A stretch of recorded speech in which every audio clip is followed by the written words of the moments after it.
Iya, jadi sebenarnya orang-orang kafir Quraisy pada saat itu juga tahu ini bukan karangan Nabi Muhammad SAW kan? Karena terkunci dengan logika. Terus terakhir malah diketahui Quran itu dikunci dengan rahasia angka-angka kok. Betul. Yang hari ini sudah mulai kan diangkat ilmu itu, walaupun masih prematur kan. Ya. Tapi dari situ sudah kita dapat gambaran, nggak mungkin kitab yang sepresisi angka hurufnya ini dibuat oleh orang yang buta huruf. Betul. Dan pada saat itu mungkin orang-orang yang mendengar ayat-ayat itu mungkin juga belum tahu, belum mempelajari, belum. Assalamualaikum warahmatullahi wabarakatuh. Alhamdulillahirrabbilalamin. Wassalatu wassalamu ala rasulillah. Masya Allah, senang sekali berjumpa kembali dengan channel Donitan. Dan hari ini saya kedatangan orang luar biasa nih. Luar biasa Ustaz ya? Nggak biasa di luar. Oh biasa dong. Oh sama saya dong berarti. Masya Allah, Ustadz Ahmad Syahrin Thorik ya? Thorik, ya. Masya Allah. Sebelum kita ngobrol, saya pengen tahu sedikit latar belakang Ustadz Ahmad ya, saya undang panggilnya ya. Tinggal di Samarinda. Sekarang tinggal di Samarinda. Sekarang tinggal. Aslinya suku apa Ustadz ini? Kalau suku campuran. Saya lahir di kota Poso, Sulawesi Tengah. Loh. Lahirnya Sulawesi, sekarang tinggal di Samarinda. Pernah hidup di Bontang, kemudian sekarang tinggal di Samarinda, di Kalimantan Timur. Oke. Kayaknya kok Dondi sering ya Samarinda? Samarinda beberapa kali lah. Nanti bakal sering karena IKN kan di sana. Apanya? Oh IKN. Kalau Dondi nggak ke sana nggak jadi nanti. Kalau saya ke sana nanti saya dipanggilnya kamu dari daerah ya gitu. Betul ya? Kembali ke daerah ya, memang banyak yang orang Jakarta yang ke IKN nanti kamu dari daerah ya gitu. Masya Allah. Nah, Ustadz Ahmad Syahrin Thorik ini juga lulusan Al-Azhar ya? Alhamdulillah. Berarti belakangnya LC. Ya, langsung ceramah. Langsung ceramah. Lucu. Ya. MA-nya sudah? Sudah. Alhamdulillah. Masya Allah. Alhamdulillah. Kalau saya LCMK, Ustaz. Apa itu kok? Mantan kafir. Langsung ceramah, mantan kafir. Mantan kafir. Orang Timur Tengah kalau dengar mantan kafir kaget. La ilaha illallah, la ilaha illallah gitu. Ya, jadi mirip saya kok. Ini saya potong nih. Waktu saya itu ijazah negeri saya itu kan dari gereja GPID Indonesia Donggala, Poso. Karena syarat untuk Al-Azhar. Ternyata begitu digunakan, nggak bisa juga, ada salibnya kan. Akhirnya saya ke Samarinda untuk masuk ke pesantren. Begitu di pesantren, itu dikira pendeta. Astaga. Nah ini yang mau saya tanya nih. Kok gimana ceritanya? Ustadz Ahmad kok dulunya kok bisa sampai sekolahnya di Katolik ya, GPID? Iya, Oke. Protestan itu. Gimana? Sebenarnya kalau pendidikannya di pesantren.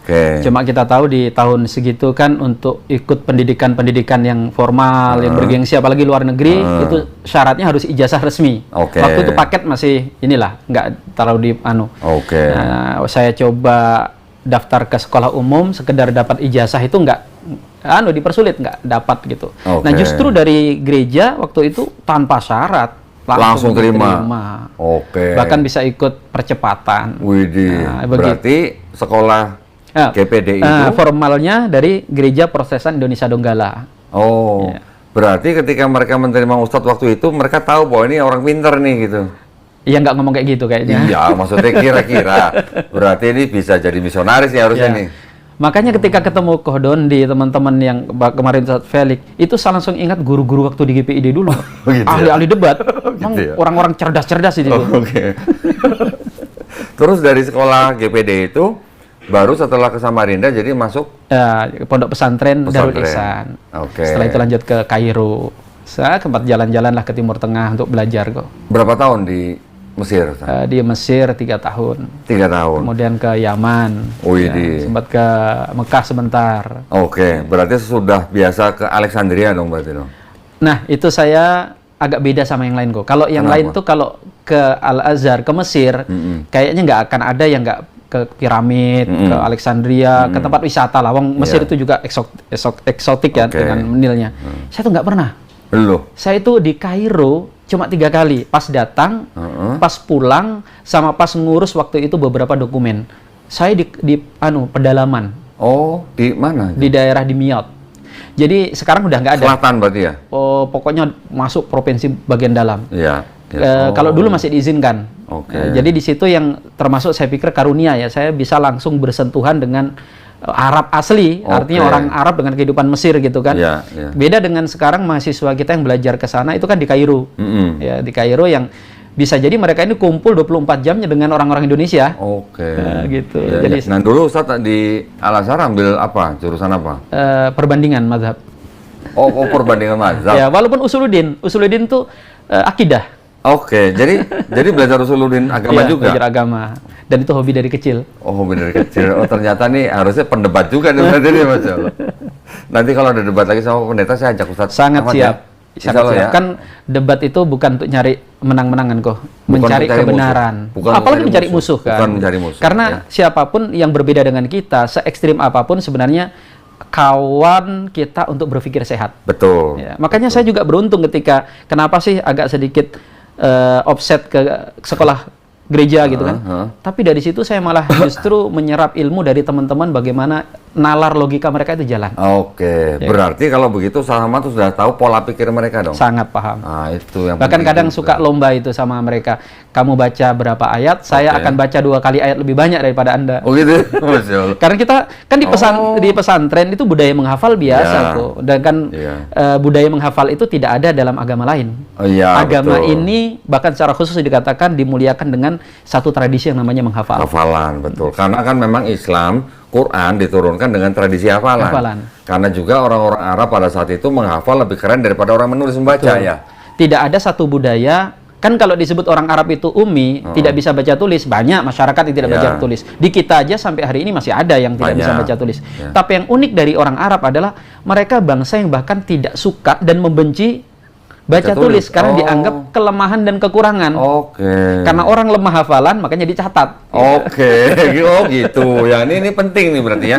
Jadi ada juga banyak orang yang menuduh, mencibir, mencemooh Nabi lu buta huruf katanya. Ya. Ternyata orang yang menulis dan membaca malah dianggap lemah pada saat itu. Pada saat itu. Orang yang pintar itu menghafal. Kan gini logikanya kok. Jadi kalau kita bahasa umum ada orang yang sekolahnya tinggi akan terpuji, ya. Tetapi dalam kasus yang sangat khusus, misalnya ada orang dengan kemampuan tertentu, misalnya ahli bahasa, ahli satu kemampuan, ternyata dia nggak sekolah, itu akan justru menjadi nilai plus.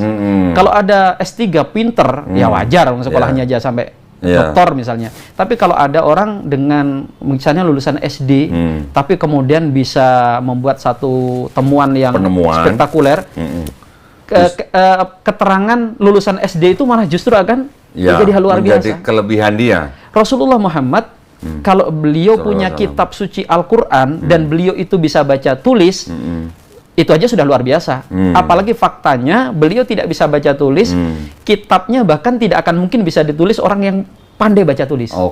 Nah, gitu. Kan gini Ustaz, kalau dari luar itu ada cemooh atau cibiran bahwa Nabi Muhammad SAW dianggap kan buta huruf. Buat orang-orang yang mencibir itu adalah sebuah kelemahan. Tetapi buat kita sendiri kan malah kita bersyukur bahwa Nabi itu buta huruf, artinya tidak membaca menulis karena memang itu bukan tradisi yang dibanggakan. Justru itu menjadi jawaban yang tidak perlu penjelasan kan. Orang sudah langsung melihat.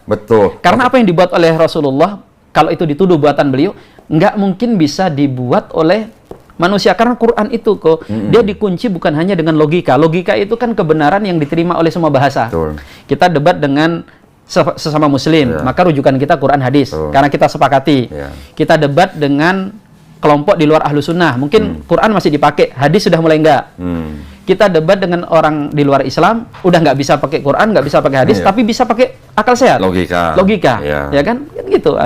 Jadi sebenarnya orang-orang kafir Quraisy pada saat itu juga tahu ini bukan karangan Nabi Muhammad SAW kan, karena terkunci dengan logika. Terus terakhir malah diketahui Quran itu dikunci dengan rahasia angka-angka kok.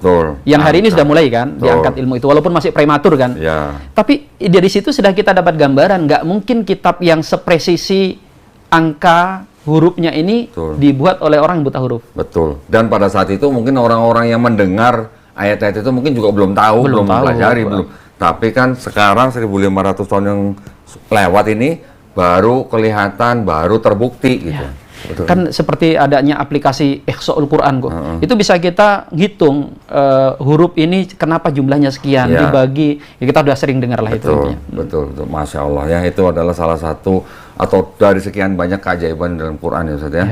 Nah, ini saya jadi penasaran nih usuluddin nih. Jadi kalau ngomongin usuluddin berarti kan ini kita ngomongin lintas iman, gitu kan. Nah, saya minta tolong pandangannya nih Ustaz Ahmad, kalau untuk perdebatan lintas iman, menurut Ustaz gimana? Perdebatan, diskusi itu sesuatu yang punya posisi khusus dalam syariat kita. Jadi kalau ada orang berkomentar begini, nggak baik itu debat, nggak baik itu diskusi dan sebagainya. Justru dia akan menentang dalil-dalil agama kita. Di Quran jelas ada kalimat ud'u ila sabili rabbika bil hikmah wal mau'izatil hasanah. Ajak manusia kepada jalan Tuhanmu itu dengan cara yang baik, dengan nasihat-nasihat yang hikmah. Dan pada titik tertentu bahkan ada perintah wajadilhum billati hiya ahsan, debat, gitu kan. Tapi ya istilahnya gini, ada sebuah kalimat yang menjadi dasar buat saya dan teman-teman di yayasan ini Ustaz, bahwa di Quran kan juga disebutkan janganlah kamu berdebat dengan ahlul kitab kecuali dengan cara yang paling baik. Ya, dengan cara yang paling baik itu kan yang kita harus cari tahu nih. Kalau cara paling baik berarti apa? Kita tidak boleh menghina agama mereka, kita tidak boleh menghina sesembahan mereka, dan kita juga kalau perlu kita yang fasilitasin, gitu ya. Cuman tahun ini nggak dapat lawan debat. Sama kok. Beberapa pihak itu begitu tempo hari sebenarnya sudah mulai diatur tuh diskusi gitu ya? Sama Ustadz ini, sama Fulan. Tapi begitu kemarin saya sempat diskusi dengan satu tokoh, sebenarnya orang ini Syiah gitu, tapi ngaku dari kalangan Nahdliyin. Begitu sudah bisa kita kuliti ya, yang lain kemudian mundur teratur. Ya sudah ngantri mundur. Ya. Ya karena itu saya selalu yakin apa yang dikatakan oleh guru-guru kita bahwa yang unik dari agama ini tidak ada tuduhan kecuali pasti ada penjelasannya, tidak ada kecurigaan kecuali ada jawaban. Itu Islam. Kalau bicara tuduhan misalnya, Islam dituduh begini, lah siapapun dituduh, jangankan Nabi, jangankan Quran, jangankan sahabat Nabi, Allah aja dituduh kan, dituduh macam-macam, punya anak dan sebagainya. Gitu. Tapi pada ujungnya setiap tuduhan itu ada penjelasan, ada jawabannya. Selanjutnya terserah Anda. Punya otak nggak gitu? Iya, dalam Islam kan gitu. Kita hak memberikan jawaban, penjelasan, hidayah ada di tangan Allah. Dulu saat ketika saya baru-baru sedang banyak belajar tentang Islam, banyak belajar tentang Quran, kemudian ketika saya bergabung dengan Yayasan Pembina Mu'alaf itu, akhirnya saya ngambil kesimpulan, kalau gitu di dalam Quran, on itu haram gitu. Betul nggak? On itu apa? Agak susah mau diterjemahkan. Bahlul, bahlil. Iya, bahlul. Pakai U ya, bukan pakai I ya. Bahlul, on itu haram. Sebenarnya bahlul atau bahlil itu nggak menghina kok. Jadi dulu ada ulama di Irak itu, ulama yang sangat alim, namanya Bahlul. Nah, orang-orang dulu mereka itu kalau marah ke anaknya, maka akan didoain dengan doa yang baik. Gitu disebut Bahlul, artinya supaya kamu nanti jadi si Bahlul. Kok sekarang mengalami pergeseran? Pergeseran makna ya. Nah, jadi Bahlul itu jahil gitu. Betul. Nah, maksud saya, Quran kan sudah begitu banyak pesan di dalam Quran yang mengajak kita untuk berpikir, mengajak kita untuk mengingat, mengajak kita untuk istilahnya kita ini siapa sih gitu kan.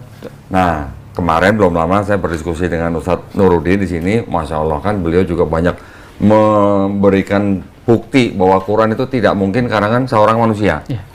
Dengan segala macam ilmunya beliau lah, Masya Allah. Nah, sekarang gantian nih, saya pengen dengar dari Ustadz Ahmad nih.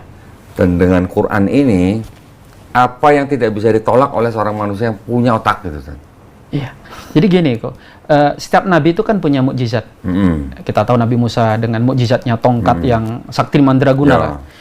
Nabi Isa bisa mengobati segala penyakit. Dan mukjizat itu diperuntukkan untuk menguatkan dakwah para nabi. Yang biasanya begini, apa yang disombongkan oleh umat tempat Nabi itu diutus, mukjizat datang menundukkannya. Betul. Umat Nabi Musa gandrung dengan kesaktian, sihir, maka kesaktiannya mukjizatnya modelnya begitu. Nabi Isa umatnya gandrung dengan ketobiban, beliau punya kemampuan mengobati segala penyakit, bahkan menghidupkan yang sudah wafat. Nah, pertanyaannya, Nabi kita Shallallahu Alaihi Wasallam itu diutus kepada bangsa atau kepada umat yang membanggakan apa? Maka itu kita akan tahu Quran lah jawabannya.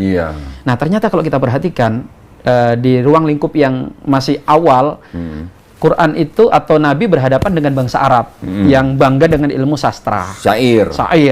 Maka datanglah Al-Quran dengan model keindahan bahasa yang tidak tertandingi. Koh Dondi bayangkan ya, bagaimana brutalnya orang Arab dalam keahlian ilmu syair. Mereka itu punya perangkat untuk menjadi ahli syair, Koh. Kenapa? Karena kosakata bahasa Arab itu kan 12 juta kosakata. Bahasa Inggris saja hanya berapa juta itu. Paling banter 650 iya, ribu. nggak sampai 1 juta ya? Nggak sampai. Bahasa Indonesia apalagi cuma 100-an ribu. 250 ribu paling banyak. Ya Allah. Kita fur aja 300 ribu lah. Bahasa Arab tuh 12 juta. Iya. Sehingga orang Arab itu bisa mengungkapkan sebuah kata yang tidak bisa diungkapkan oleh bahasa lain. Tidak bisa diterjemahkan dalam bahasa lain. Tidak bisa diterjemahkan. Dan mereka pada masa itu saking bangganya dengan syair, ada semacam kompetisi di pasar Ukal. Itu bisa dikatakan pertandingan paling brutal di muka bumi. Kenapa? Karena didesain yang bisa tampil itu memang para ahlinya. Di antaranya kok aturannya begini, kata itu tidak boleh diulang dalam syair. Nah kalau Koh Dondi saya minta coba bikin syair nggak diulang katanya, itu aja sulit tapi masih bisa dibuat kan, disiapin aja bagus-bagus gitu. Tapi masalahnya nggak boleh digunakan oleh penyair yang lain. Jadi kalau Koh Dondi misalnya nyair, terus ada kalimat boleh digunakan, saya seketika itu harus merubah dengan kalimat yang sama sekali tidak boleh sama. Bangsa dengan keahlian seperti itu, tiba-tiba datang Al-Quran. Menantang. Wa in kuntum fi raibim mimma nazzalna ala abdina fa'tu bi suratin min mislih. Kalau kalian kalian ragu dengan apa yang ada. Bikin. Iya, silakan bikin. Nggak usah satu kitab kebanyakan. Satu surah. Satu surah. Makanya kan saat itu ada budak. Ini para penyair-penyair ini lagi jam rehat. Habis tanding itu, tiba-tiba budak itu sambil jalan dia baca potongan ayat Al-Qur'an. Wa auhayna ila ummi Musa an ardi'i fa idza khifti 'alaiki fa'alqihi fil yamini. Terus dia baca sampai akhir, itu orang Arab melongo. Ini bahasa apa? Indah dan lemas mendayu-dayu dan padat makna. Kan Quran itu di situ kehebatannya. Dia ringkas, indah, ya, dan maknanya itu padat. Di kalimat sependek itu ada 2 perintah, ada 2 larangan, ada 2 berita, ada 2 informasi besar. 8 informasi penting dicakup di satu kalimat yang indah meliuk-liuk. Dan itu nggak bisa dilakukan kecuali Al-Quran. Maksud saya gini Ustaz, orang-orang kafir Quraisy pada saat itu yang ahli-ahli syair, mereka kan paham kata-kata yang ada di dalam Quran. Cuman mereka kan istilahnya apa ya? Terpesona dengan keindahan atau eloquence-nya bahasa di dalam Quran kan ya. Walaupun sama-sama bahasa Arab nih. Betul. Bahasa Arab Quran dengan bahasa yang Arab yang mereka pakai sehari-hari ini kan berbeda gayanya. Bukan berbeda dalam artian misalnya antara bahasa Jawa Timur dengan bukan gayanya. Orang Arab mereka akan tahu bahwa bahasa Quran itu punya ciri khas, intinya begitu.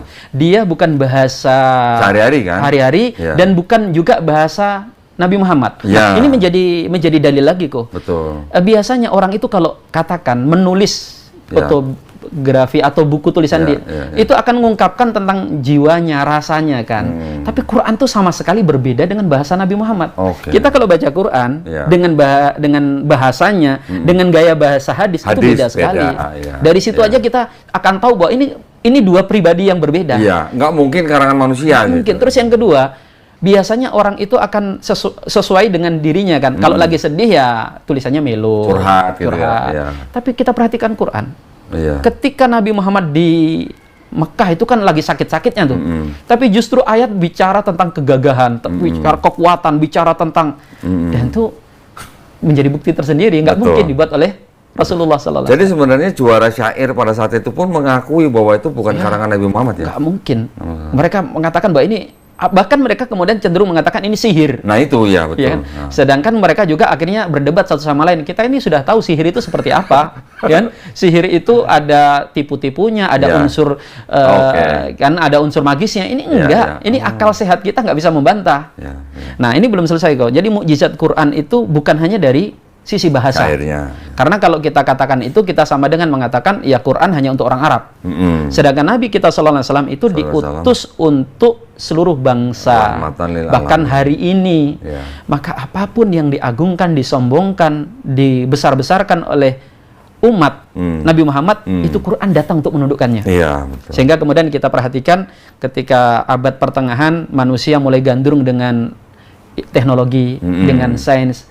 akhirnya kemudian di dalam Quran ditemukan informasi-informasi kaitannya dengan ilmu pengetahuan. Betul. Bagaimana gunung yang berarak, watarol jibalu tahsabu jamidatan fayatamuru marusahab. Gunung itu berjalan seperti beraraknya awan. Gunung itu pasak gitu. Pasak. Terus kemudian bahkan sidik jari. Bala qadirina ala anusawiya banana. Bahkan mungkin Qahdani agak kaget.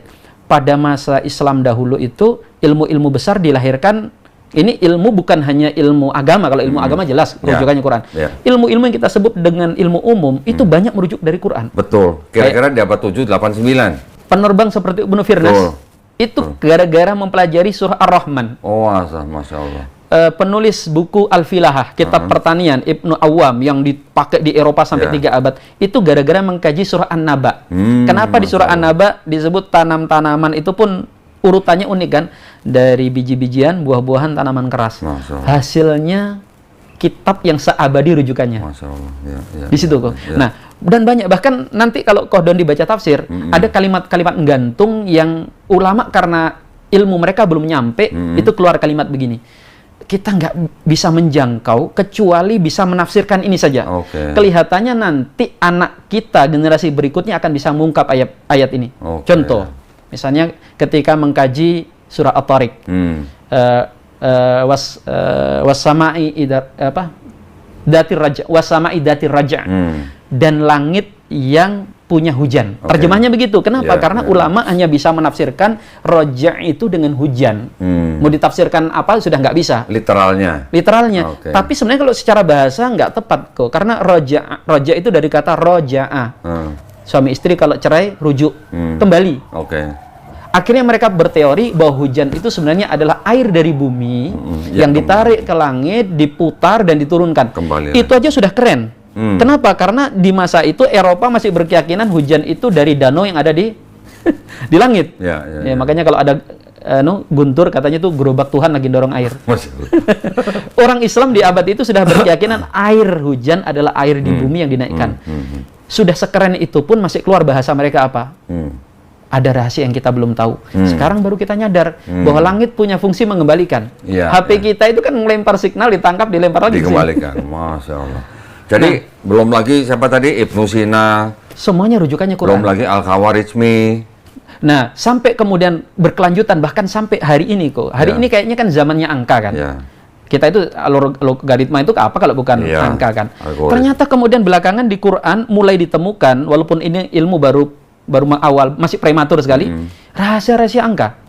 Ya, misalnya, kenapa Al-Quran itu ketika menyebut satu kata atau satu kalimat, ternyata jumlahnya presisi. Betul. Jumlah hurufnya. Nanti ketika menyebut kata pertengahan, kata pertengahan itu وَكَذَلِكَ جَعَلْنَاكُمْ ummatan wasata. Kami jadikan kalian umat wasat, pertengahan. Itu di surah Al-Baqarah. Al-Baqarah itu berapa jumlah ayat? 286. Berarti tengahnya 143. Itu ada di 143. Masya Allah. Nanti ada kata wusto, pertengahan. Hafidhu ala sholawati wa sholatil wusto wa kumulillahi qanitin. Kata wusto itu pas di tengah kok. Kesini 3 kata, di sini 3 kata, 17 huruf, 17 huruf. Itu nggak mungkin buat oleh. Bukan, maksud saya gini. Oke lah, Quran itu ditulis oleh sahabat-sahabat Nabi. Kemudian ketika dikanonisasi pada zaman Khalifah Abu Bakar, yang menulis dan menjadikan mushaf juga sahabat-sahabat Nabi. Tapi kan nggak mungkin sahabat-sahabat itu bisa ngarang begitu, bisa menyusun begitu, presisi gitu loh. Karena sebagian ulama kemudian berpendapat sampai mushaf Quran itu pun tulisannya itu wahyu. Karena kan dicek sama Nabi SAW dan sebagainya. Nah, itu keajaiban Al-Quran yang siapapun yang menggunakan akalnya nggak akan mungkin mengatakan bahwa kitab ini buatan manusia. Mana ada kitab yang berani dengan PD-nya nantang buat. Nggak, dan itu tantangan ini masih berlaku 15 abad. Tidak ada yang berhasil dapat hadiah untuk bisa memenangkan. Mungkin ada yang berpikir kok mungkin nggak ada yang nyoba, banyak. Musailamah Al-Kadzab juga coba, malah jadi bahan olok-olokan. Anies Soros bikin. Lawan debatnya almarhum Syekh Ahmad Didat bikin. Iya, sampai saya beli. Tapi malah menunjukkan apa? Diketawain sama guru-guru kita yang di MUI. Saya kirim ke MUI, diketawain sama guru-guru MUI jadinya. Nah, saya tadi ingat ketika Ustadz menyebutkan Quran surat At-Tariq. Di Quran surat At-Tariq ayat 5 sampai ayat ke-8. Itu saya ingat banget itu dulu waktu saya baru-baru belajar tentang keajaiban Quran. Ada tuduhan dari orang-orang yang tidak bisa bahasa Arab, tapi dia menyerangnya dari terjemahan, ya, dan juga dari susunan kalimat atau frase-frase. Tidakkah manusia memperhatikan dari apa dia diciptakan? Dia diciptakan dari air mani yang terpancar, ya. Terusannya begini, yang keluar dari antara tulang dada dan tulang sulbi. Ya, orang yang menggunakan terjemahan menyerang Quran bahwa mana ada air mani keluar dari antara tulang dada dan tulang sulbi, kan begitu. Ternyata di situ ada kata yakhruju, ya, yang dikeluarkan. Ternyata saya baru tahu yang dikeluarkan itu bukan air maninya tapi manusianya. Yakhruju min baini salbi wa tarab, itu salah menerjemahkan, salah salah ini. Masya Allah, saya bilang, jadi jadi yang ketika kita berada di rahim ibu, kan kita berada di antara tulang dada dan tulang sulbinya ibu. Betul di situ. Gini kok, jangankan sampai Quran itu mau dibantah, Quran itu mau didustakan, Quran itu diragukan aja nggak mau. Iya ya. Kan dalikal kitabula rohibafi, tidak ada keraguan. Nah, Quran itu kok nanti susunan kalimatnya, kalau ada kata yang berpeluang orang meragukan, akan diganti dengan diksi kata yang lain supaya orang yakin. Saya kasih contoh misalnya. Ketika Al-Quran mengungkapkan tentang orang munafik, itu ada ayat yang bunyinya, ma ja'alallah li rajulin min jawfi min qalbaini fi jawfi. Allah tidak menjadikan pada diri seseorang itu ada dua hati di rongga badannya. Ya. Artinya itu sebenarnya sindiran. Kalau ente iman aja. Kalau kafir aja. Nggak ada orang itu ceritanya ada dua hal yang bertentangan di dalam hatinya. Tapi lihat uniknya, kata di situ manusia menggunakan kata rojul. Rojul kan laki-laki. Harusnya kenapa nggak menggunakan nas atau insan? Nah, ternyata Quran itu nggak mau nanti ada yang nyinyir begini. Kalau kata insan, ada kok manusia yang di dalam rongga tubuhnya itu dua hati. Siapa? Ibu-ibu hamil, hati dia dan hati janinnya. Walaupun itu sebenarnya bisa aja kita jelaskan, itu kan bukan hati dia yang sebenarnya. Tapi saking nggak mau dibegitukannya Quran, diganti dengan kata yang nggak mungkin untuk didustakan. Meminjam kata rojul. Nah, seperti tadi, balik lagi di Quran Surat At-Tariq, orang menyerang. Itu kalimatnya diterjemahkannya air mani yang terpancar yang keluar dari atau yang dikeluarkan dari antara tulang dada dan tulang sulbi. Frase kalimatnya memang kan kalau mengikuti kaidah orang biasa berbahasa Indonesia, yang dikeluarkan harusnya kan air maninya, karena air mani yang disebutkan terakhir sebelum ada kata yakhruju gitu kan.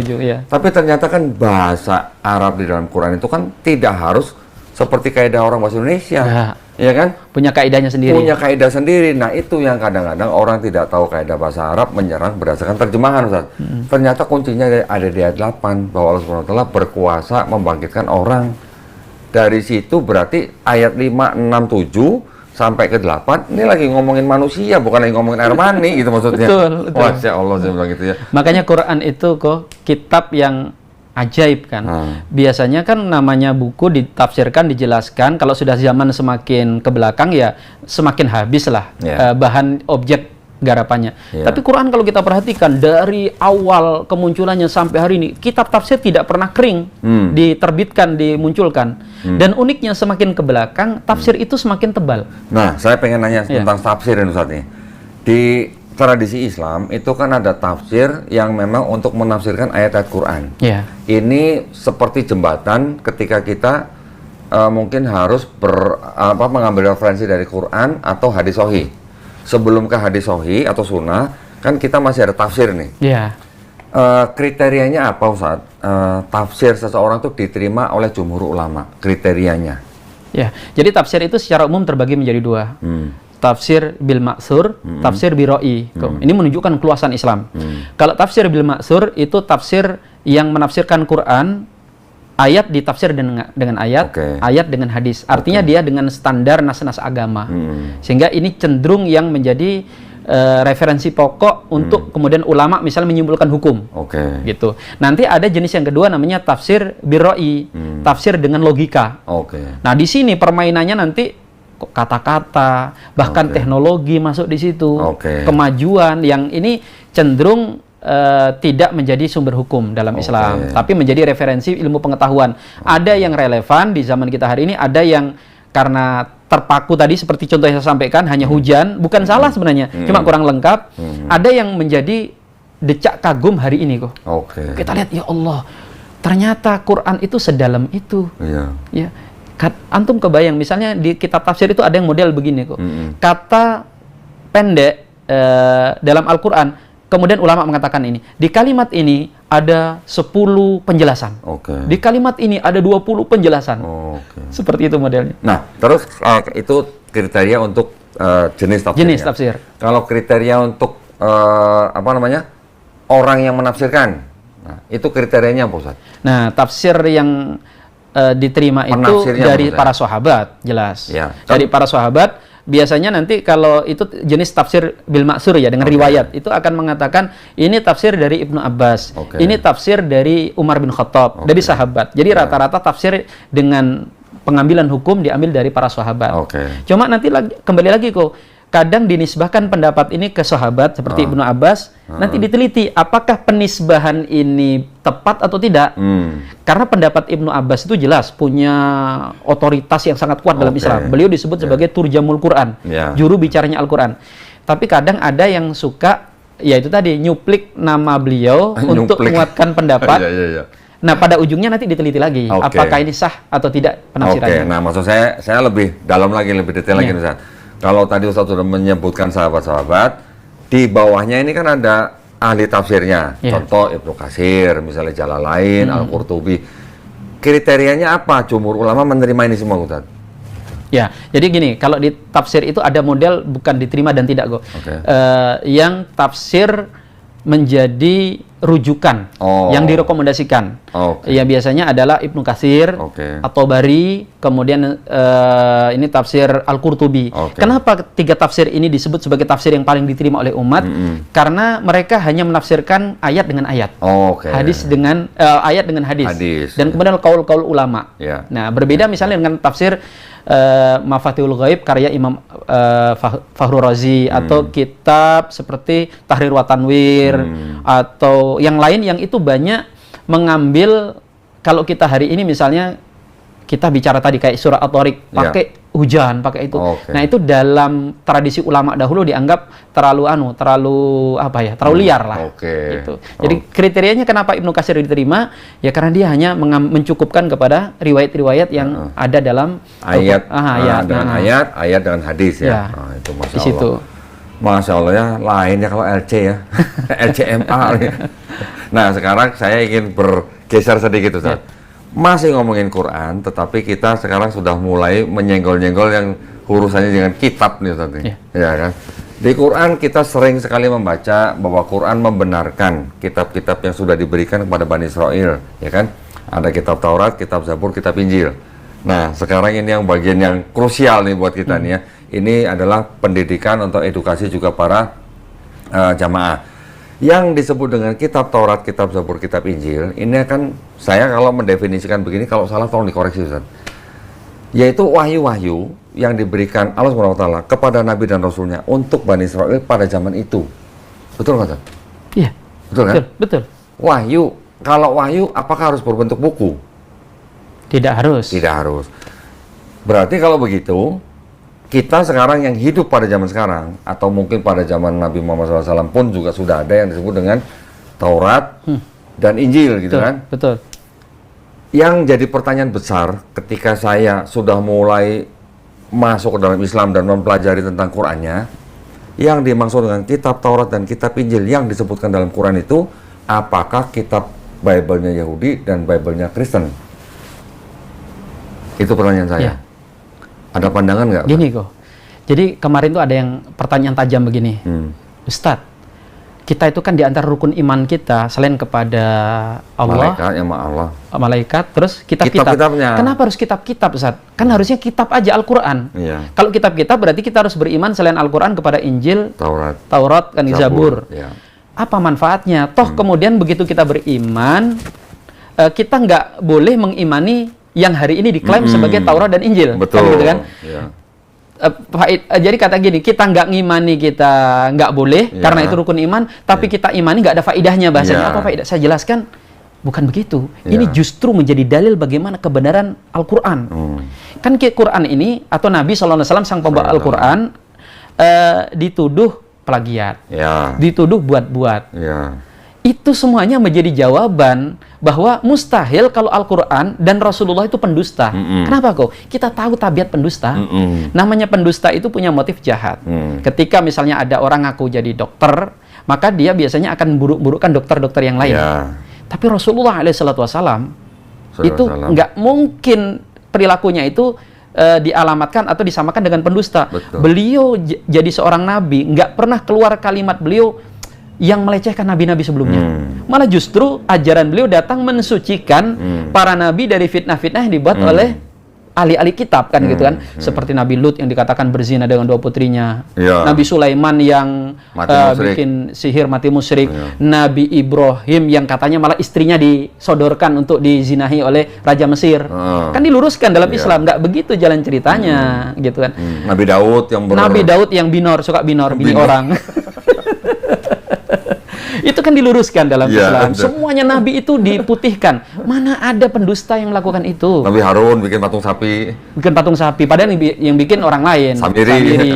Nah, dari itu akhirnya orang yang menggunakan akal sehatnya akan tahu bahwa nggak mungkin Muhammad ini punya, minimal kalau orang pakai akal sehat, punya motif jahat. Kalau Nabi Muhammad SAW itu pendusta, nggak mungkin dia dapat gelar Al-Amin, kan? Atau dia gini kok, minimal dia nggak belain, dia mendiamkan aja, netral. Kan dengan ini diuntungkan beliau kan. Semua nabi buruk, cuma dia yang bersih. Tapi apa Rasulullah kalimat yang keluar beliau? Beliau justru mengatakan begini, la tufaddilu baina anbiya illa. Jangan kalian lebih-lebihkan nabi-nabi Allah dari yang lain. Kalimat beliau juga mengatakan, man qala anni afdalu min Yunus ibn Matta faqad kadzab. Siapa yang mengatakan bahwa aku lebih baik daripada Yunus ibn Matta, ya Nabi Yunus, dia telah berdusta. Padahal kenapa Nabi Yunus yang disebut? Nabi Yunus ini kan sering digambarkan sebagai nabi yang secara grade paling bawah. Karena dianggap nggak sabar, gitu kan. Itu aja Nabi Muhammad nggak suka dilebihkan dari Yunus. Apalagi dari grade yang agak lebih tinggi. Apakah itu perilaku pendusta? Nah, Al-Quran ketika mengatakan, beriman kalian kepada Injil, kepada Taurat, untuk mengatakan bahwa ini Al-Quran bukan buatan pendusta. Karena tabiat pendusta nggak melakukan itu. Ini hikmah yang pertama kok. Hikmah yang kedua adalah siapapun yang mempelajari Al-Quran dan kitab-kitab samawi akan langsung bisa membedakan mana yang masih otentik, mana yang sudah diotak-atik. Betul. Kok Dondi aja kayaknya nggak sampai mendalami bahasa Arab kan. Belum. Kemudian membandingkan dengan Injil yang berbahasa Arab misalnya. Walaupun ada, tapi saya nggak tertarik jadi bahasa Arab nggak bisa. Saya nggak berbicara yang aktif dalam bahasa Arab. Walaupun saya punya Bible yang dalam bahasa Arab, tapi saya pikir itu sudah nggak perlu, karena bahasa Arabnya Bible itu jauh beda dengan bahasa Arab Quran, Ustaz. Berarti bisanya Arab Nyangdi, Arab Pating Genah. Nah, gitulah kira-kira. Nah, maksud saya, di depan kita sekarang ada 2 kitab, Ustaz, ya. Yang satu ini kitab Tanakh, ini adalah Bible-nya orang Yahudi. Yang satu lagi ini kitab yang disebut dengan Injil. Yang Tanakh yang punya Yahudi ini, di dalamnya ada Torah, Nevi'im, Ketuvim. Yang Injil ini ada yang namanya Injil Matius, Markus, Lukas, Yohanes, Injil. Ini setelah, ya kalau orang yang sudah di bidangnya, kita bisa mengatakan bahwa ini bukan Taurat dan Injil yang dimaksud oleh Quran, kan? Setuju? Kalau dalam teologi Islam dikatakan bahwa di dalam ini masih dimungkinkan mengandung. Kalau bicara di dalamnya masih ada kebenaran, saya setuju. Ya, selalu begitu bahasanya. Di dalam ini masih ada kebenaran, baik yang di dalam Bible Yahudi dan Bible-nya Kristen. Saya masih berani bilang masih ada kebenaran. Betul. Tetapi bercampur juga dengan kebatilan. Betul. Kan betul? Betul. Berarti kalau ada campuran kebatilan, bisa nggak disebut ini Taurat dan Injil yang sudah diturunkan Allah kepada Bani Israel? Bisa, tapi dengan keterangan KW. Misalnya, ada nabi nggak setelah Nabi Muhammad? Tidak ada. Ada. Buat kita maksudnya? Ada kok. Tapi dengan tambahan, nabi palsu. Sama. Masih ada nggak Taurat? Ada, tapi yang palsu. Bukan. Kalau maksud saya berarti, apakah ini Taurat dan Injil yang dimaksud Quran? Kan ini tidak bisa disebut itu. Karena kalau tahu disebut, maka disebut Injil palsu. KW. Nah, jadi maksud saya sedih, Ustaz, ketika ada Ustadz misalnya menyebut kitab orang Kristen dengan sebutan Injil. Atau ustadz kita menyebut kitabnya orang Yahudi dengan sebutan Taurat. Karena ini bukan Taurat dan Injil yang dimaksud Quran, gitu maksud saya. Betul. Tapi saya sempat juga menyampaikan ke beberapa teman-teman, kenapa nggak menggunakan, ini kan sebut aja Alkitab atau sebut aja dengan Torah dan sebagainya, biasanya untuk menghindari ini, penistaan. Ya kalau itu masih bisa kita terima. Oh, ini disebut Injil. Karena kalau disebut Alkitab itu, atau bicara Nasrani, kenapa disebut Nasrani? Karena Kristen itu, apakah Nasrani itu aja menjadi problem. Lain lagi nih, iya. Ya. Tapi biasanya menggunakan istilah itu termasuk saya demi menghindari. Nah, makanya dari sini nanti belajar di Kodondi gimana supaya diskusi-diskusi seperti ini tidak masuk ke ranah seperti itu. Ya, diskusi kita ini satu sebagai edukasi buat umat Islam, juga untuk menempatkan posisi kita sendiri, kan? Posisi Islam. Posisi Islam. Jadi supaya posisi kita tuh jangan dikorek-korek, disama-samain dengan alasan yang ujung-ujungnya mengajak kita untuk masuk agama mereka. Gitu ya. Nah, ini saya kasih tahu, Ustaz. Kitab ini tulisannya begini. Ini sengaja dibuat dengan nama siapa nih, Ustaz? Saya tunjukin. Nama tokohnya siapa di sini? Silsilah Isa Al-Masih. Nah, kalau yang buat orang Kristen, mereka nulisnya silsilah Yesus Kristus. Yang ini buat orang Kristen. Yang ini sengaja dicetak untuk siapa? Untuk orang Islam. Gitu ya. Ini dibagi-bagikan ke rumah orang Islam, Tat. Tapi uniknya kemudian di belakangan ini ada kalangan apologet yang malah katanya jangan nyamakan kami. Aneh kan? Padahal mereka yang pengen nyaman-nyaman. Kalau itu saya jawabnya gampang. Kalau gitu kitab ini terbitan LAI juga. Ini LAI juga, Tat. Terbitan resmi ya? Ini LAI juga nih. Nih, lihat. LAI 2011 nih. Iya. Kalau gitu saya tinggal nanya, kalau begitu kitab suci Injil terbitan LAI tahun 2011 ini yang menggunakan nama Isa Al-Masih itu maksudnya Yesus atau bukan? Kan gitu. Karena dia menolak Isa itu bukan Yesus. Bahkan saya punya Kitabul El-Qudus, terjemahannya orang Belanda Klinkert, yang diterjemahkan dalam bahasa Melayu rendah, masih pakai Isa Al-Masih. Nah, maksudnya apa? Ini dibuat sengaja untuk dibagikan kepada orang Islam supaya disamain. Nih, Yesus sama Isa itu sama. Gitu. Tapi kalau pendebat seperti tadi kata Ustadz, mereka akan mati-matian bilang Yesus dan Isa beda. Tapi mereka membedakannya itu bukan dari profil, tapi dari kisah. Gitu. Contoh misalnya kalau di sini diceritakan Yesus lahir di kandang domba, padahal nggak ada tulisan kandang domba. Nggak ada. Itu tafsir. Nggak, itu berasal dari kitab yang lain, apokrifa, Ustaz. Oh gitu kan. Ada yang menceritakan di dalam kandang domba, sehingga itu dipakai oleh gereja untuk menafsirkan yang di sini. Gitu. Tertulis kandang dombanya nggak ada. Gitu. Nah, dengan cara seperti itulah, saya sering ngomong sama jamaah di masjid, Ustaz. Kalau di sini ada tulisan Alkitab, jangan juga kita sebut ini Alkitab. Kenapa? Karena Al-Quran kita nama lainnya juga Alkitab. Sehingga tadi kan jadi Alkitabul La Raiba Fi. Kalau kita sebutin ini Alkitab, rancu nanti sama Quran, gitu maksud saya. Dulu ketika saya masih SMP itu di gereja, perdebatan dengan teman-teman Nasrani di sana, orang Kristen itu lucu. Mereka mengatakan, itu yang disebut di kitab kalian Al-Quran, yang nggak ada keraguan itu bukan Al-Quran. Dalikal kitab. Ya kan ini kan perspektif masing-masing ya Ustaz ya. Kalau kita tahu nama lainnya adalah kitab, terus ada orang agama lain menggunakan nama yang sama dengan apa yang kita tahu, ya jangan buru-buru kita sebut itu Alkitab. Karena kitab kita sendiri itu nama lainnya adalah Alkitab. Alkitab, betul. Itu maksud saya. Betul. Begitu juga yang ini. Kalau kita baca di Quran, Nabi Isa alaihissalam menerima kitab Injil, apakah Nabi Isa menerima buku jatuh dari langit? Kan enggak. Betul kan Ustaz? Betul. Jadi yang sudah saya ketahui, mohon dikoreksi Ustaz, kata kitab sendiri dalam Quran konteksnya itu bisa berupa wahyu yang dituliskan manusia, wahyu yang dituliskan menjadi buku, atau bisa juga itu hukum, aturan, perintah, ketentuan dari Allah SWT kepada suatu kaum tertentu. Iya, betul. Setuju, Ustaz? Betul. Berarti kan nggak harus berbentuk buku. Harus. Bahkan Al-Quran itu di masa Nabi SAW tidak dalam bentuk tulisan buku. Berarti kan kalau ketika Nabi Isa alaihissalam berkata, Kola ini Abdullah atani al-kitaba wajalani nabi ya. Berarti kan bukan berarti Nabi Isa masih bayi terima buku dari langit kan? Bukan. Itu maksud saya. Alhamdulillah nih. Seperti itu. Berarti maksud saya, umat Islam jangan sebut kitabnya orang Kristen Injil. Walaupun tulisannya Injil gitu. Ya. Karena ini bukan Injil yang diterima oleh Nabi Isa alaihissalam. Betul, nah, betul. Gitu poin saya, Mas. Barakallah fikum. Karena apa? Karena di sini yang ditulis juga Injil Matius, Injil Markus, Injil Lukas, Injil Yohanes. Nah, Injil Yesusnya mana gitu, ini juga nggak ada. Ya, betul. Saya akan berikan apa namanya? Malah kitab ini mendukung poin saya, Ustaz. Ada yang begini, tulisannya begini. Ini juga sering saya pakai nih. Lukas 20 ayat 1. Lukas 20 ayat 1. Ayat 1 ini pada suatu hari ketika Isa sedang mengajar di Bait Allah dan memberitakan Injil kepada orang banyak. Memberitakan Injil.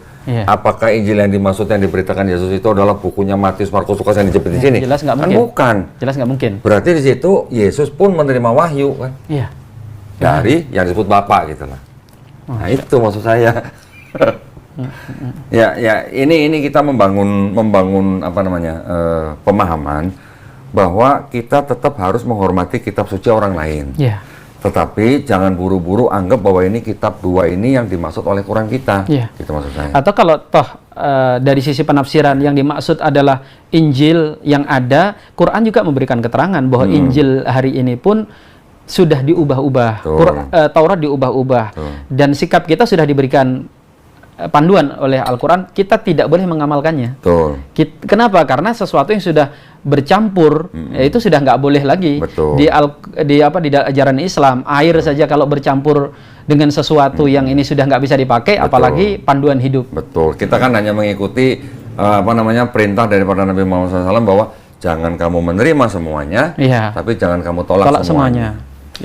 Dan untuk bisa melakukan itu, mana yang diterima, mana yang ditolak, itu domainnya orang-orang seperti antum.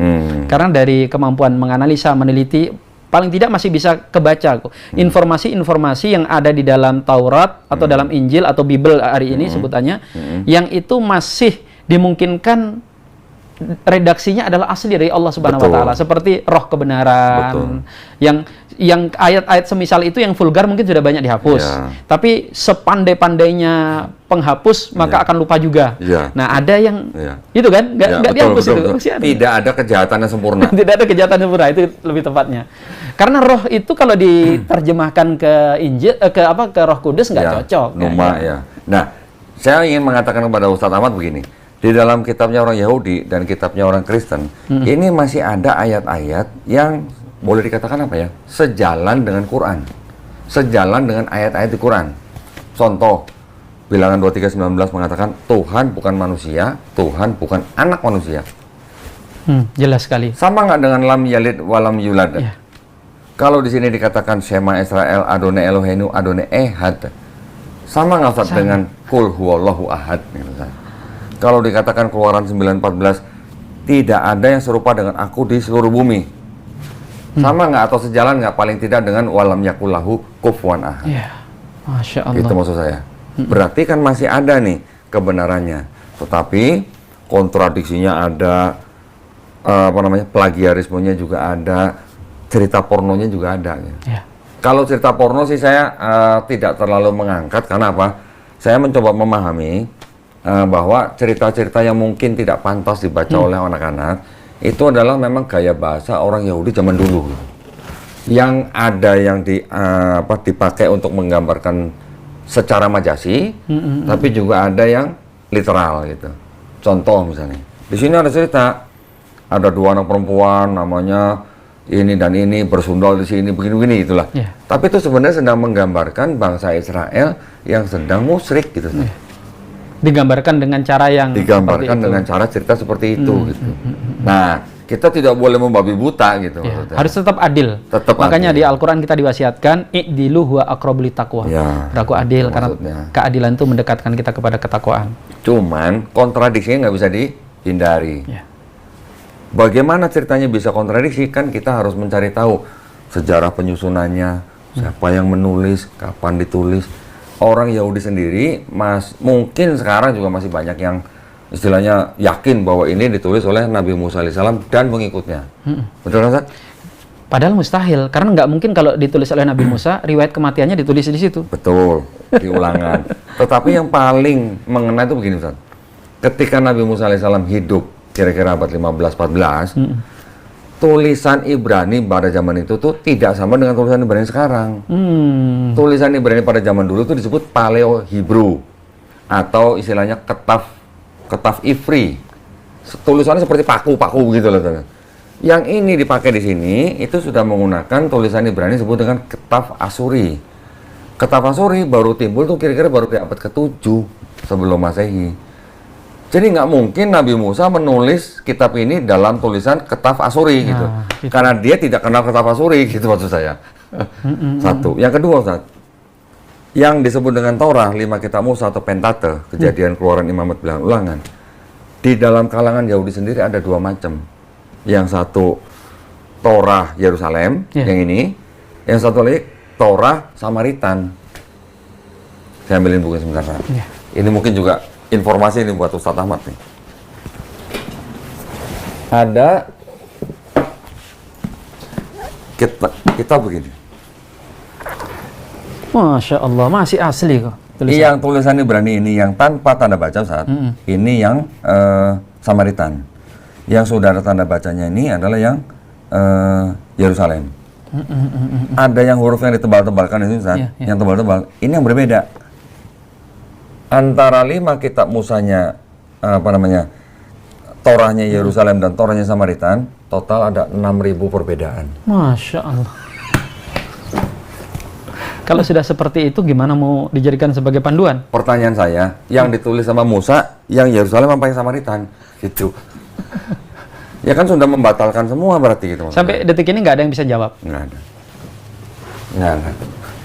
Nah, jadi kalau kita sudah yakin ini bukan tulisannya Nabi Musa alaihissalam dan pengikutnya, berarti ini bukan kitab Taurat yang dimaksud Quran kan? Iya. Betul nggak? Betul. Yang punya Kristen, kita lebih tahu lagi. Ada Matius, Markus, Lukas, Yohanes. Yang nulis saja namanya bukan itu. Nama-nama itu diatributkan oleh Bapak Gereja di abad kedua. Santo Papias 130 Masehi, Santo Irenaeus 180 Masehi. Berarti yang keempat ini bukan Injil yang diterima oleh Nabi Isa alaihissalam. Gitu. Dan seandainya penulisnya aja betul itu belum tentu bisa dari Isa, apalagi yang memang bukan. Betul. Lagi pula Nabi Isa alaihissalam kita ketahui hidup di Palestina. Dia kalau nggak berbicara dengan bahasa Ibrani untuk ibadahnya, dia berbicara dengan bahasa Aramaik untuk kesehariannya. Sedangkan nama-nama tadi itu tinggal di Romawi Timur kan? Nggak, poinnya bukan masalah mereka tinggal di mana, tapi Nabi Isa alaihissalam yang berbicara sehari-hari dengan bahasa Aramaik, kitabnya dalam bahasa Yunani. Gitu. Nah ini kan juga sudah nggak nyambung sama hampir sama tadi seperti ini, ketaf Ivri dan ketaf Asuri gitu. Nah, berarti ketika kita tahu bahwa itu bukan tulisan Nabi Isa alaihissalam dan Hawariyun, berarti kan bukan Injil yang dimaksud Quran. Betul. Gitu maksud saya. Nah, maksud saya, Ustadz Ahmad pernah nggak membaca dalam Quran atau hadis Nabi Musa alaihissalam dan pengikutnya menulis kitab Taurat? Nggak ada. Nabi Isa dan Hawariyun menulis kitab Injil? Nggak ada. Nggak ada kan? Hadis palsu aja nggak ada. Hadis palsu aja nggak ada. Apalagi di dalam Al-Quran gitu. Pernah nggak Ustadz Ahmad membaca, kami yang menurunkan Taurat, kami yang menurunkan Injil, dan kami pula yang menjaganya? Nggak ada. Nggak ada. Yang dijaga, yang dijanjikan jaga cuma Quran. Al-Quran. Berarti kalau begitu kan ini dan ini, bagaimana kita yakin ini adalah Taurat dan Injil yang dimaksud Quran? Kita maksud saya. Betul kok. Lagi pula di Quran misalnya, contoh misalnya di Quran surat A'raf misalnya, ayat 157. Mereka beriman kepada Nabi yang ummi, yang namanya tertulis dalam kitab Taurat dan Injil. Ada nggak nama Muhammad di sini, Ustaz? Saya bilang nggak ada, ya. Saya juga sudah cari. Menurut orang Yahudi juga nggak ada. Menurut orang Kristen juga nggak ada. Berarti kalau nggak ada, ini bukan kitab Taurat dan Injil yang dimaksud oleh Quran surat Al-A'raf 157. Begitu juga dengan Quran surat As-Saff misalnya, ayat 6. Nabi Isa alaihissalam menceritakan nanti akan ada Rasul lagi bernama Ahmad. Ada nggak sih nama Ahmad? Nggak ada. Ya berarti kan ini bukan Injil yang dimaksud Quran surat As-Saff ayat 6 gitu loh, Ustaz. Iya. Nah, setuju, Ustaz? Kopi, setuju. Sangat setuju. Alhamdulillah. Pemahaman seperti ini, kalau kita kuat, kita jadi tidak mudah menerima apa doktrin-doktrin yang asing gitu Ustaz. Ya, betul. Tapi yang penting kan buat jamaah kita. Betul. Jamaah kita kalau dikasih ini plus bawahnya ada sembako, gimana Ustaz? Subhanallah. Itu yang harus kita juga jaga jamaah kita. Oke, berarti kalau begitu ada urusan ekonomi juga yang kita ini kan. Yeah. Perhatikan maksudnya. Nah, berarti kan kita tinggal menjalankan syariat Islam. Zakatnya ini yang dikencengin gitu maksud saya supaya umat Islam terjaga dari upaya-upaya seperti ini. Gitu Ustaz ya. Sangat setuju. Monggo Ustaz kalau ada luar biasa. Nasihat. Ya harusnya begitu. Iya. Dan di Islam itu kan yang membuat dakwah menjadi efektif kalau ada sinergi. Kalau dakwah itu hanya dilakukan oleh para kiai, para ustadz, itu bisa dikatakan omdu. Karena nggak menyentuh esensi masalah yang ada di umat kadang kok. Umat sedang nggak bisa makan, nggak punya pakaian, nggak punya rumah, kita ceramain tentang akidah Islam, tentang perbedaan madhab, gitu kan. Sehingga kita butuh di sini para penguasa yang mereka mau melaksanakan tuntunan Islam, kemudian orang-orang kaya yang mau mensupport pelaksanaan daripada hukum-hukum Islam, kan gitu. Iya, betul. Nah, sehingga kalau kita lihat Rasulullah SAW ketika beliau berdakwah, ada kalimat-kalimat yang kemudian perlu kita terapkan, seperti bagaimana memberikan makan, itamu ta'am itu sebenarnya memberi makan itu metode dakwah kenabian. Iya. Betul. Ketika ini kita tinggalkan, dipakai sama orang lain dan efektif menyebarkan kesesatan mereka, baru kita mencak-mencak. Betul. Itu yang sering terjadi, Ustaz. Loh, di Islam itu kan gitu kok. Kalau kita baca ulama-ulama dulu, kenapa dakwah itu sangat efektif? Karena mereka menjalankan apa yang diperintahkan oleh Nabi. Ulama itu memberikan ilmu dan juga memberikan apa yang dibutuhkan perutnya umat. Makanya kita lihat kan Imam Malik itu selain memberikan fatwa, beri sembako. Iya, betul. Ya kan? Betul. Begitu juga Imam Ahmad, Nah, kita hari ini para ahli-ahli agama, yaitu tadi akhirnya kadang tidak bisa menjadi solusi bagi umat. Ya, Masya Allah. Harapannya Kohdondi lah ke depannya, paling tidak bisa. Insya Allah. Yang datang ke sini bukan cuma saya minta nasihat gitu supaya iman saya kuat, tapi Kohdondi ini sudah cicilan sekian nggak kebayar. Ya, insya Allah kita bisa ke arah situ, maunya sih begitu ya, Ustaz ya. Tetapi yang sebenarnya harus kita refleksi adalah walaupun Indonesia ini bukan negara yang menjalankan syariat Islam, tetapi kan pengurus pemerintah, orang-orang yang mengurus kita ini kan Muslim. Semuanya orang Muslim, kebanyakan Muslim, ya kan.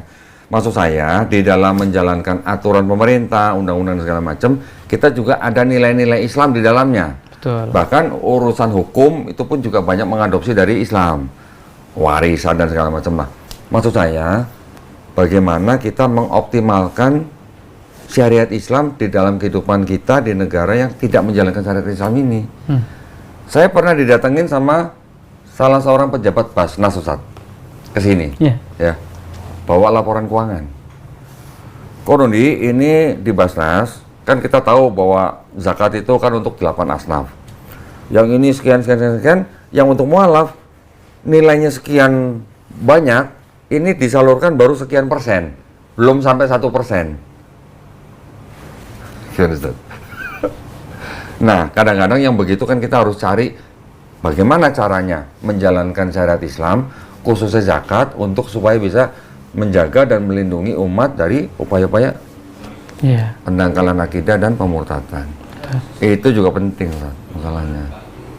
Dan sebenarnya itu tadi kan kok, syariat Islam ini syariat yang sebenarnya hanya bisa dijalankan dengan baik bila dilakukan oleh penguasa. Karena di situ ada semacam sesuatu yang membutuhkan paksaan kan pada awalnya. Seperti zakat itu kan sebenarnya kalimatnya bukan di panitia menerima, tapi khud min amwalihim, diambil dari harta-harta orang kaya itu kan. Betul. Dan baru kemudian setelah itu disalurkan kepada yang membutuhkan. Nah, sekarang kan yang banyak terjadi nggak seperti itu. Zakat tidak maksimal, tapi kebutuhannya kita sangat butuh gitu kan. Itu juga jadi problem. Masya Allah. Jadi alhamdulillah saya ketemu dengan LCMA tuh memang harus gali ilmu nih. Terutama maksud saya dalam hal tradisi Islam yang memang setiap agama tuh punya tradisi masing-masing, Ustaz. Contoh maksud saya begini. Ini mungkin Ustaz sering mendengar bahwa di dalam Islam itu kan kita punya tradisi khususnya dari hadis sahih Nabi kita, Nabi Muhammad SAW menerima wahyu di Gua Hiro, ya kan, melalui malaikat Jibril alaihissalam. Agama lain juga mereka punya tokoh yang mungkin dianggap menerima wahyu dengan cara dan cerita masing-masing. Ini kita harus sama-sama menghormati, Ustaz, ya. Tetapi maksud saya, yang saya mau luruskan dengan dakwah saya dan teman-teman, ketika orang mereka yang datang ke saya selalu tanya, kamu ini mengaku pengikut Yesus atau pengikut Paulus? Seperti tadi Ustadz sebutkan, bahwa kalangan Kristen dan kalangan Yahudi menyebut Nabi Muhammad SAW sebagai Nabi palsu. Itu hak mereka. Hak mereka. Betul kan? Tetapi ketika kita mencoba membandingkan ajaran konsep ketuhanan dan konsep keselamatannya Nabi Muhammad SAW dengan ajaran Yesus di sini, ternyata sama konsep ketuhanan dan konsep keselamatannya. Kita nggak bicara syariat nih, nggak bicara syariat nih. Ketika kita bandingkan ajaran Yesus di sini dengan Nabi Musa yang di sini, ternyata juga sama. Semuanya tauhid gitu. Tapi ketika kita bicara Paulus, ada yang berbeda. Ada berbeda. Konsep ketuhanannya mungkin masih sama, ini bisa diperdebatkan, tapi konsep keselamatannya yang berbeda. Di sini juga bicara saat kalau mau masuk surga, tobat. Di sini juga bicara Yesus ngajarin kalau nggak tobat nggak masuk surga. Di Islam kita juga tahu kalau kita bertobat, beriman dan beramal soleh kita juga mendapatkan jannah. Berarti kan konsep ketuhanan dan keselamatan sama. Betul. Tapi ketika Paulus, kalau mulutmu nggak mengaku Yesus sebagai Tuhan dan Juru Selamat yang dan percaya dalam hatimu bahwa Dia dibangkitkan oleh Allah dari antara orang mati, kamu nggak selamat. Berarti bukan ajaran Yesus. Kan beda. Ajaran Isa. Itu dia. Itu dia maksud saya. Ya itu tadi dari awal sudah saya sampaikan kok bahwa setiap orang itu bebas saja menuduh. Bebas. Tapi pada ujungnya kita akan lihat diuji antara yang menuduh dan yang dituduh itu mana yang terbukti keliru. Nabi Muhammad SAW itu dituduh dengan berbagai macam tuduhan. Tapi sampai detik ini tak satu pun yang terbukti. Misalnya nih, beliau dituduh sebagai pendusta. Justru akal sehat siapa? Justru akal sehat menunjukkan fakta yang sebaliknya. Nggak mungkin perilaku pendusta bisa melakukan ini. Misalnya nih, dalam tradisi gitu aja sebut, dalam tradisi kedustaan, namanya pendusta dengan kedustaan itu nggak pernah bertahan lama. Itu sudah teori tadi kan, sepandai-pandai tupai melompat akan jatuh, sepandai-pandai membungkus bangkai pasti akan tercium juga. Kalau Nabi Muhammad itu pendusta, maka nasib ajaran beliau itu paling tidak 11-12 dengan nasib nabi-nabi palsu.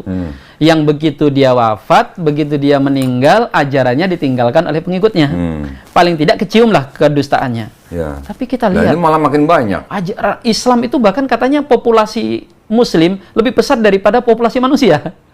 Maksudnya populasi? Jadi bertambahnya Muslim, tingkat pertumbuhannya melebihi tingkat kesuburan malah. Kesuburan manusia. Fertilitas. Itu kan fakta itu. Iya, betul. Sekarang udah 2 miliar. Betul. Dan perkembangannya pesat, dan itu nggak mungkin ajaran kedustaan. Betul. Nggak logis gitu ya. Terus yang selanjutnya seperti yang sudah saya sampaikan, namanya pendusta itu pasti akan jerekkan produk orang lain tuh supaya mengunggulkan dia. Terus katakan Quran itu dituduh hasil plagiat dari kitab-kitab sebelumnya. Itu mah gampang. Namanya pencontek. Tentu Koh Dondi paling tidak pernah nakal waktu sekolah nyontek ya. Dari wajahnya kelihatan ini. Walaupun sekali gitu ya. Nyontek gitu. Dalam dunia tradisi contek-mencontek, nggak pernah ceritanya yang mencontek lebih bagus daripada yang dicontek. Bahkan kita suka nakal yang pinter-pinter kan. Sengaja kita buat dulu jawaban yang salah. Setelah dicontekin sama temen, kita ganti. Nah, itu apa buktinya? Kalau Quran itu contekan Injil, contekan daripada Taurat, kita akan dengan mudah melihat bahwa Quran ini kualitasnya di bawah Injil, sama pertentangannya, kalimatnya, kualitasnya. Tapi faktanya justru menunjukkan kalau Quran ini sangat ilmiah, punya data yang sampai hari ini dari awal huruf sampai akhirnya tidak ada yang bisa dibantah. Iya. Dan Quran itu kalau cuma bicara gini kok, Quran itu misalnya nih, kalau cuma bicara tentang ibadah, bicara tentang bagaimana nyembah Tuhan, bagaimana jadi muslim yang baik kaitannya di masjid, terus tidak ada sisi yang bisa dikritik, kita masih it's okay lah. Ini kan cuma bicara satu kotak. Quran ini bicara mulai dari konsep masalah akhirat hingga masalah dunia.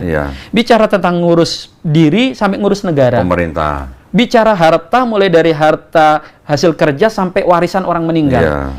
sampai detik ini tak ada satupun yang bisa dikritik, dicari buruknya, justru semakin menunjukkan keunggulannya. Malah diadopsi sama pemerintah. Kan mungkin ini nggak bisa. Iya. Sistem bagi waris kita tahu. Orang kalau lihat sepintas kayak nggak adil, laki-laki 2 bagian perempuan. Tapi kemudian kita lihat di bangsa manapun mereka mengakui ternyata ini yang adil. Justru malah saya pernah nonton video seorang profesor, cuma saya lupa namanya. Dia mengakui bahwa Nabi Muhammad SAW tuh yang dianggap sebagai pencipta agama Islam itu orang yang sangat jenius katanya. Dengan syariatnya gitu katanya. Jadi Rasulullah tuh sampai dibahasakan kok. Orang jeniusnya nggak cukup. Ini beliau itu manusia super yang datang dari planet kripto atau apa ke sini. Kalau ada yang bilang yang ngajarin Nabi itu alien kata gitu. Iya, harus begitu. Karena yang beliau ini sampaikan di dalam Al-Qur'an itu sesuatu yang menembus batas ruang dan waktu kan. 15 abad loh. Dan kemudian apa yang beliau sampaikan di tengah gurun pasir itu bisa diuji di laboratorium. Itu kalau bukan manusia alien apalagi. Rasanya gitu kan. Orang kalau nggak beriman kepada beliau sallallahu alaihi wasallam. Betul. Nah, jangankan Quran kalau gitu. Hadis. Hadis itu kan ucapan beliau. Dari A sampai Z direkam, perilakunya itu semuanya menunjukkan bagaimana itu bukan perilaku manusia biasa. Iya, betul. Ya, orang yang ucapannya, perilakunya dari dia bangun tidur sampai tidur lagi adalah keteladanan. Gak ada manusia yang seperti itu. Betul. Nah, sesempurna itu pun oleh orang Islam tidak dituhankan. Iya, betul. Lah, sekarang kok dilukis saja nggak boleh. Dilukis saja nggak boleh. Bahkan Nabi Muhammad SAW dalam bahasa beliau, jangan perlakukan aku seperti raja-raja Persia dan Romawi. Aku ini hanya hamba Allah dan utusannya. Makanya tempo hari saya diskusi dengan teman-teman dari Nasrani itu mengatakan gini, kalian itu kenapa nggak ngakuin aja bahwa Yesus itu Tuhan?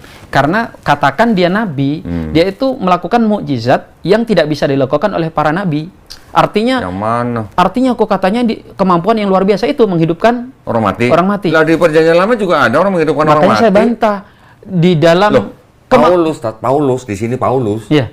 Juga menghidupkan orang mati. Banyak. Dalam lebih hebat Paulus daripada Yesus. Di Injil, di Taurat, di Quran ada orang-orang yang bisa menghidupkan orang mati. Iya. Terus yang kedua kok fakta yang mungkin nggak banyak tahu. Tanpa maksud merendahkan mukjizat Nabi Isa, ada mukjizat yang lebih hebat daripada menghidupkan orang mati. Iya. Ayo, Ko Doni tahu nggak? Yang kalau tahu boleh pulang duluan. Saya yang pulang ya. Apa ya? Lebih hebat dari menghidupkan orang mati. Apa ya?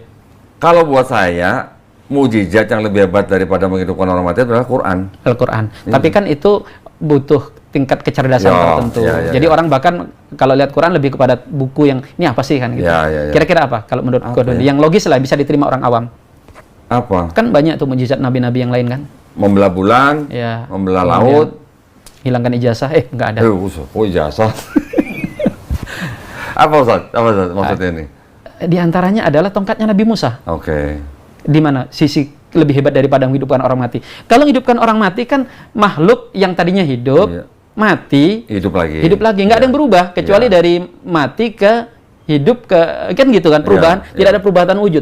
Tapi tongkat Nabiullah Musa coba dari benda mati sebilah tongkat berubah menjadi ular makhluk hidup, jadi tongkat lagi. Jadi tongkat lagi. Itu kan perubahannya mengherankan, seperti misalnya ini buku tiba-tiba berubah jadi burung tanpa rekayasa, tanpa nyata, kemudian berubah lagi jadi buku. Itu kan luar biasa daripada kalau tadi orang mati tadi kok ini kan air berubah jadi beku, ya kan, benda padat berubah mencair lagi gara-gara sudah nggak di freezer. Jadi ulama sampai membantah sedetail itu. Jadi kalau Nabi Isa dengan kemampuan bisa menghidupkan orang mati, dianggap sebagai Tuhan dan katakan tadi itu Paulus bisa jadi Tuhan semuanya, maka Nabi Musa harus menjadi mbahnya Tuhan. Mbahnya Tuhan. Loh, kalau mau menghidupkan orang mati, saya baru ingat ini Ustaz. Nabi Ibrahim alaihissalam bisa mencacah burung dan dipanggil dari 4 penjuru bisa hidup lagi. Bahkan kok kalau Nabi Isa kan menghidupkan kisahnya cuma 1-2 orang. Nabi Ilyas kan menghidupkan ribuan orang. Alam tara ilal ladzina kharaju min diyarihim wa hum ulufun hadaral maut. Ada orang ribuan yang mereka mati seketika dan dihidupkan lagi di surah Al-Baqarah. Itu Nabi Ilyas atau Ilyasa. Oke, itu kalau tapi itu kalau di sini tuh Yeskiel apa siapa gitu ya? Yeskiel ada sendiri kisahnya. Itu beda ya. Beda. Ya artinya kan gini, Kalau cuma menghidupkan orang mati, ya bener. Berarti kan nabi-nabi yang lain yang bisa menghidupkan orang mati, bahkan Paulus juga bisa jadi Tuhan, gitu maksud saya. Bahkan dalam tradisi Islam disebut oleh Al-Imam Ibnu Katsir, ada wali-wali Allah yang diberikan mukjizat bisa menghidupkan orang mati. Walaupun kisah ini kata beliau harus banyak yang diteliti karena ya tahu sendiri ada karomah-karomah yang mungkin dilebih-lebihkan. Ya maksudnya gini, standar orang untuk menuhankan makhluk ciptaan selamanya kan nggak akan bisa diterima gitu. Lebay lah gitu. Ya lebay. Bahkan kalau kita mau lihat harusnya banyak tokoh-tokoh hari ini yang bisa jadi Tuhan dengan kemampuan. Bahkan kan di Perjanjian Baru tuh ada kitab Wahyu, di kitab Wahyu itu kan diceritakan Yesus yang menemui Yohanes, entah Yohanes the Elder atau Yohanes anak Zebedius ini mengatakan bahwa akulah Alfa dan Omega. Dianggapnya Yesus sebagai Tuhan karena mengucapkan Alfa dan Omega. Harusnya dia juga. Tapi di kitab yang sama di dalam sini ada tokoh namanya Melkisedek. Melkisedek. Makanya saya kira sudah kelompat situ tadi. Melkisedek mengatakan itu kan. Harinya tidak berawal, hidupnya tidak berkesudahan, tidak bersilsilah, tidak berayat, tidak beribu. Kan harusnya lebih hebat dari Yesus. Yesus punya silsilah, Yesus lahir. Maksud saya gitu maksudnya. Kalau ajaib hanya gara-gara nggak punya ayah, Nabi Adam malah nggak punya ibu gitu. Masya Allah. Ya Alhamdulillah, berarti kan kita sudah mengikuti Islam dengan segala kebenarannya. Kita harusnya kan bisa juga membantu umat Islam yang mungkin kurang pengetahuan supaya tidak mudah dimurtadkan. Itu aja. Betul. Karena jadi gini kok, karena akal itu otak manusia itu yang bisa berpikir menjadi neraca pertimbangan. Agama Islam itu bukan agama dogmatis, agama yang ente telan aja pahit manisnya. Enggak, kita diperintahkan berkali-kali afala tatafakkarun, tidakkah kalian bertafakur, afala tadabbarun. Itu tujuannya supaya ketika kita itu mencoba memilih kebenaran, akal itu sangat Makanya kalau saya bilang di dalam Quran, awan itu haram, benar nggak? Oh iya, sangat benar. Sangat benar itu. Ya. Bahkan ulama mengatakan tidak ada agama bagi orang yang tidak menggunakan akalnya. Nah iya, itu harusnya. Tapi yang kemudian menjadi unik, banyak orang yang kadang beragama tidak menggunakan akal sehat. Kemudian menganggap bahwa Islam ini agama agama warisan, agama tradisi dan lain sebagainya. Kan ada iman, ada akal Ustaz. Nah, kalau di Islam ini kan akal dulu baru iman iman, akal dulu baru bisa iman. Karena kita nggak mungkin bisa beriman kalau tidak berakal. Bahkan kalau tidak ada akal, kita itu kafir aja boleh. Karena ODGJ. Iya betul. Masya Allah. Nah, saya ingin sedikit aja Ustadz boleh ceritain nggak tentang perbedaan mazhab ini? Perbedaan mazhab ini kan di seluruh dunia menggunakan mazhab yang berbeda-beda. Tetapi kan mazhab yang kita terima yang paling populer 4 itu kan sebenarnya kan semuanya bermuara atau nyampe kepada Rasulullah. Nah, maksud saya di dalam adab kita sebagai umat Islam yang menjalankan mazhab yang berbeda-beda itu bagaimana Ustaz? Gini kok. Jadi kalau kita itu mempelajari Islam, maka kita akan tahu bahwa agama ini agama ilmu. Dan setiap orang yang mulai belajar Islam, dia akan terkagum-kagum karena ini yang dia pelajari bukan sembarang ilmu yang bisa dia selesaikan dalam waktu setahun, 10 tahun, 20 tahun, bahkan habis umur kita kok. Kita nggak akan bisa menyelami semua ilmu-ilmu Al-Quran, saking luasnya. Sampai mati. Ini aja sudah menunjukkan bahwa ini mustahil buatan manusia. Betul. Nah, terkait dengan madhab tadi, madhab itu sebenarnya madrasah keilmuan. Dan madhab itu bukan hanya di kotak fikih kok. Jadi semua cabang keilmuan dalam Islam itu ada madrasah. Madhab itu kata lain daripada madrasah. Aliran keilmuan. Di fikih ada 4. Walaupun sebenarnya kalau kita pelajari kan banyak. Cuma hebatnya orang dulu kok, itu selama bisa disatukan ngapain berbeda. Sehingga mazhab banyak berfusi. Selain ada yang memang secara seleksi alam punah. Di fikih ada, di bidang baca Al-Quran ada. Di Al-Quran kan ada nanti qiraah Hafs, ada qiraah Asim, ada qiraah cara baca Quran yang berbeda-beda. Dan itu bukan menunjukkan kalau Quran berbeda, tapi Quran menunjukkan keilmuan yang berbeda-beda. Bisa dilihat dari banyak sisi. Di akidah juga ada mazhabnya. Ada Asy'ariyah, ada Maturidiyah, ada Atsariyah gitu kan. Nah, sikap kita bagaimana melihat menyikapi adanya perbedaan mazhab ini, termasuk yang tadi disinggung di fikih, sederhana. Bahwa madrasah itu keilmuan. Ketika kita berhadapan dengan ilmu, kita pakai kaidah fas'alu ahla dzikri in kuntum la ta'lamun. Bertanyalah kalian kepada orang yang tahu kalau kalian nggak mengetahui. Nah, sehingga konsep orang awam seperti yang sedang berbicara ini termasuk sebenarnya awam kok. Itu nggak harus bisa meneliti sampai tingkat sedetail apa mana yang paling benar. Kita itu cukup mengkaji, bertanya kepada ulama-ulama mazhab tersebut. Dan memahami bahwa perbedaan yang ada itu bukan perbedaan antara hitam putih, tapi ini varian hukum. Varian hukum yang itu menjadi keluasan bagi agama ini, sehingga kita bisa menjalankan sesuai dengan mazhab yang berbeda-beda. Mazhab itu kok nikmat loh. Nanti kalau kenapa di Indonesia misalnya subur mazhab Syafi'i. Bukan hanya sekedar kebetulan yang pendakwahnya datang ke Indonesia ini mazhab Syafi'i, bukan itu. Tapi secara alam orang Indonesia itu sangat cocok menerapkan fikih yang diajarkan oleh kalangan ulama-ulama Syafi'iyah. Contohnya kaitannya dengan main air. Itu kan kalau mazhab yang lain irit air itu kan. Kalau mazhab Syafi'i itu jebar-jebur. Karena di Indonesia banyak air. Banyak air gitu. Kalau orang padang pasir nangis itu kan. Susah. Terus kaitannya dengan najisnya anjing gitu. Kita masih agak sedikit inilah gitu. Paham. Jadi mazhab itu harus kita pahami sebagai bagian daripada khazanah kekayaan Islam. Semakin kaya ya kita semakin senang. Tapi kalau bicara tentang umat Islam ya, yang istilahnya dari yang paling bawah, ini boleh nggak dikatakan bahwa mereka tuh taklid buta terhadap gurunya, Ustaz? Taklid dalam hal fikih misalnya. Ya, kan karena tadi Ustaz bilang di Indonesia subur mazhab Syafi'i. Jadi orang-orang yang taunya cuma mazhab Syafi'i dan mereka tidak tahu dengan adanya mazhab-mazhab yang lain, mereka menganggap itu bukan, malah ada kelompok masyarakat yang saya tahu nih Ustaz.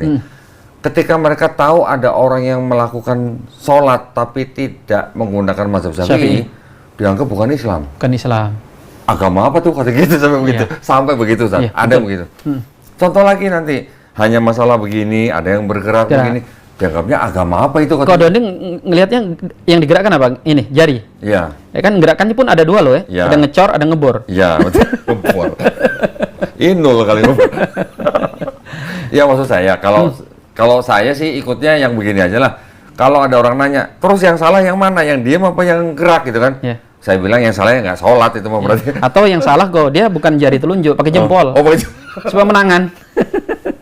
Jadi gini kok sederhana aja. Berarti kalau begini pakai jempol jadi menangin jempol. Sulit itu mah. Agama kita itu gini. Agama orang-orang yang cerdas. Orang cerdas itu bukan orang yang menguasai semua ilmu, tapi yang mau belajar. Sehingga ketika orang itu dia orang awam, maka menyesuaikan dengan keawamannya. Dia cukup dengan mazhab yang sudah diajari oleh gurunya.